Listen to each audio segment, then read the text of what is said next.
Ikakaupod nato na pagkana makamumbo ito na former mayor itong Tanawan Leyte nga nahiyag yapon ito na nga may-amay makamumbo ito na Sulana Logistics Services. Yan ay Mayor Pilahio Piltexon. Mayor, maupay nga aga live kita Bombo Radio Taklo Bari Bombo Vince. Good morning. Maupay nga aga, Bombo Vince. Kumusta ka na? Okay la, oo Mayor. Anyway, inat baga kinikita niyo nga magiging solusyon, estratehiya niyo nga pagbubuhaton. Ikaw mo nga may mga sugad nga negosyo ha, logistics sa services ini na sir. Tungod manggod nga ini dag ko ini nga pang price adjustment makita ka an pag uminto ini Bombo Vince tikang inihan 52 pesos kada litro san o ini magtikang an ini nga conflict di the Middle East yan naada na hin 80 pesos. Yes. Although ni mga gasoline stations like Petron may habubo pa kagabi pero expected ini nga ma-increase na gihapon ini by next week. Okay, so kay tungod manggod ini it supply habugos na nga kalibutan tungod dito nga conflict dito sa Middle East So nag-increase na ini as of now hin sobra 50% tikang han sinsiring nato nan presyo han diesel han waray pa ito nga conflict. So dako kaupay epekto ini nga tanan nga mga sectors diri laha amon nga mga truckers nga ngan patit iba nga transport sectors nga tanan kay maaramang kita lifeblood hit aton ekonomiya bugos nga Pilipinas Bumuvins. Tungod nga archipelago kita mga islands Yes. Poros ini transportation amot backbone hit ekonomiya.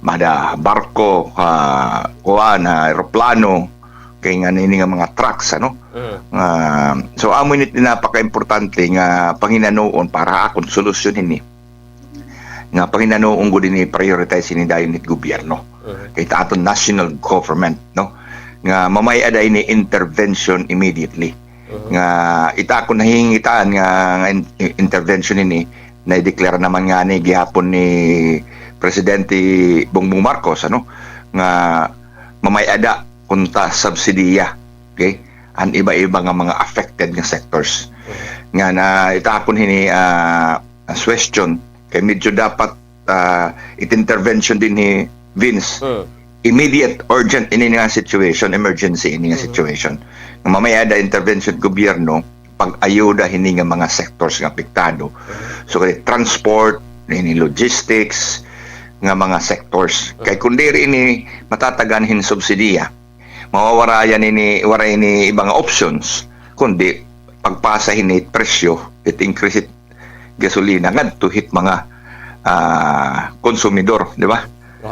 Yes. So mananabuhin it impact ni Bumuvins magpadayon nga nini nga ginhingit nato nga diri pa ini matutuhay didto nga Middle East conflict baangi magmay hapay ini so it mananabuhin ni ma-trickle down mahunog ini ngadto hit mga consumer goods daton mga basic commodities nga may da mga ekspertong nasiring adan mga 10 to 20% increase liwat hit mga basic commodities kundi rin ni masolusyonan maayudahan it gobyerno ini nga pagkataas it gasolina.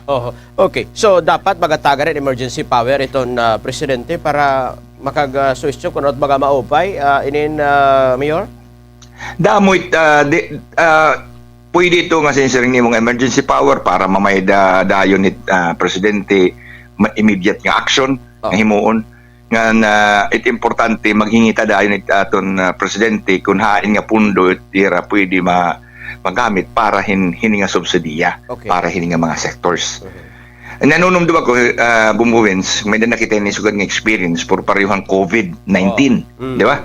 Ako at that time ang COVID-19 inihalokal lang ng example mayor ako at that time so para ako na to programa during that time pag ayuda gudhan mga pamilya households di Tanawan so na akong gimbuhat adto ang mga iba nga programa nga naka-budget na at that time gin-cancela namon andiri masyado sugad ka importante gud hindoro nag-prioritize kami gin-cancela namon naging convert namon into hinayuda O kung nanumdum kadto nakapanhatag kami hintag usa ka sako nga bugas adto Yes. during COVID. Oh. Sugod adto namon strategiya. So siguro national nga kabutangan, national setting amot angay panginanuon ni presidente. Ano't ibang mga proyekto nga diri sugad ka mga programa sugad diri sugad ka importante. Okay? Nga pwede nira i-save ito para amot magiging source of fund para mga ayuda. Para nga ito sa example, siguro national government, Bongo Vince. Yes. Ini nga sinisiri nga travel and conferences nga budget kanan gobyerno. Kay media estimate ito nga naabot ng 30 billion pesos.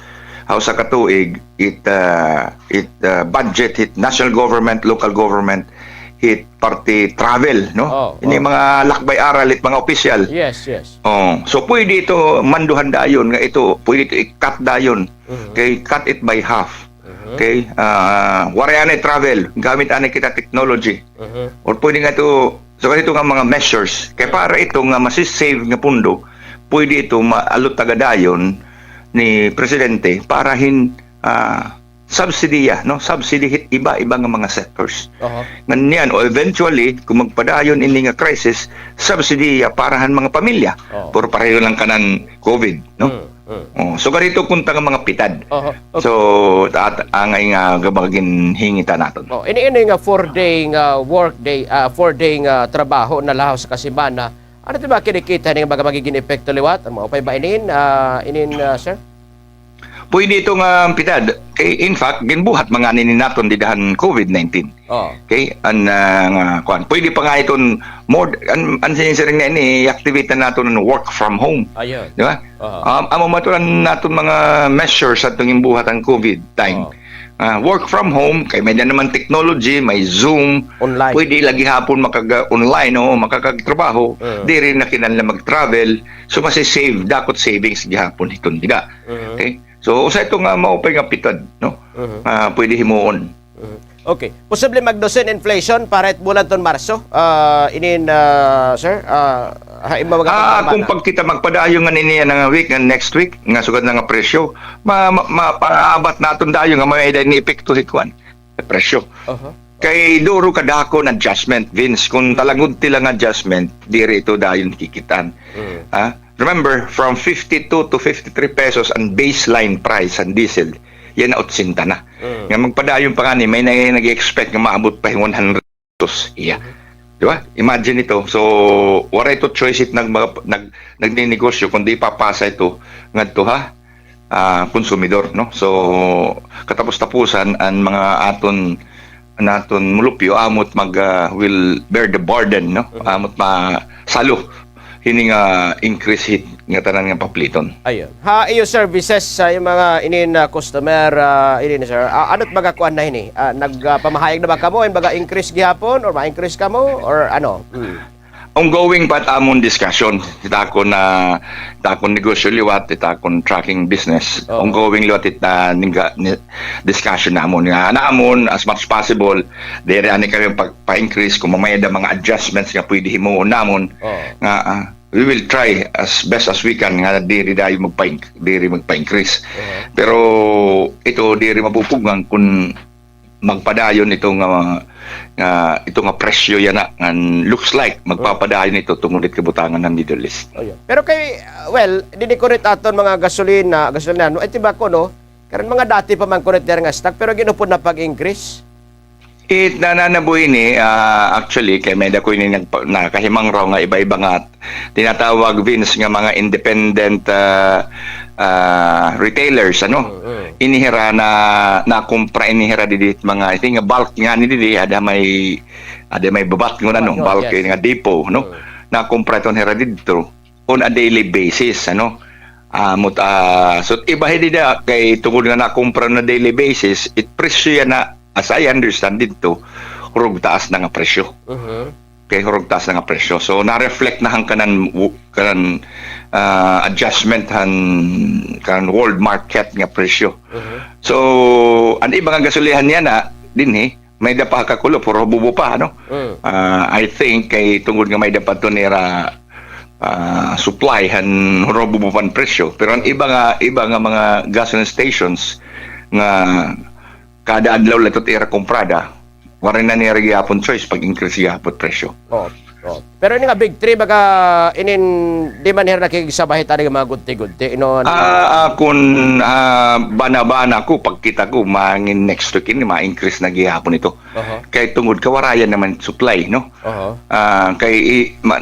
Ada man yung mga pahayagan bumubins, ano? Ini nga sinisiring nga Strait of Hormuz dito ha may Iran. Kay ginsarado na ito yan na.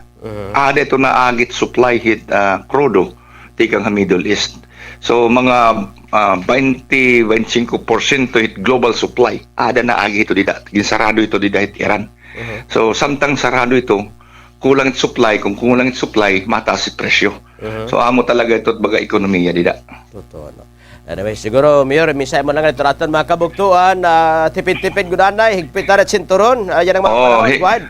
Correct, tipid-tipid ano yan, amo na yun, austerity measures, ano, kung ang mga diri, mga kinanlanon, nga mga aktibidades, lilimitaran ana yan, kay dako it, mga uncertainty, damot tungod hindi nga kabutangan dito sa Middle East. Ngan unta takon hingya pa akong panawagan ta aton national government nga maging madagmit dayon it pagtugon ini nga subsidy program hit iba-iba nga sectors nga tikangan dayon ano dapat ini immediate gios kay otherwise ma-reflect ini dito it presyo hit mga itato mga prapliton. Anyway, former Mayor Pilay Peltexon, Mayor, damang salamat oras mo. Brad, good morning, salamat ha. Thank you so much. Okay, thank you. Mga kabombo, ini nato na nakaupo na yan na, mga kabombo, ito na ini na dati Mayor itong Tanawan Leyte, nga niyad na nga may-amay, mga kabombo, nga Sulana Logistics Services, din may Tanawan Leyte.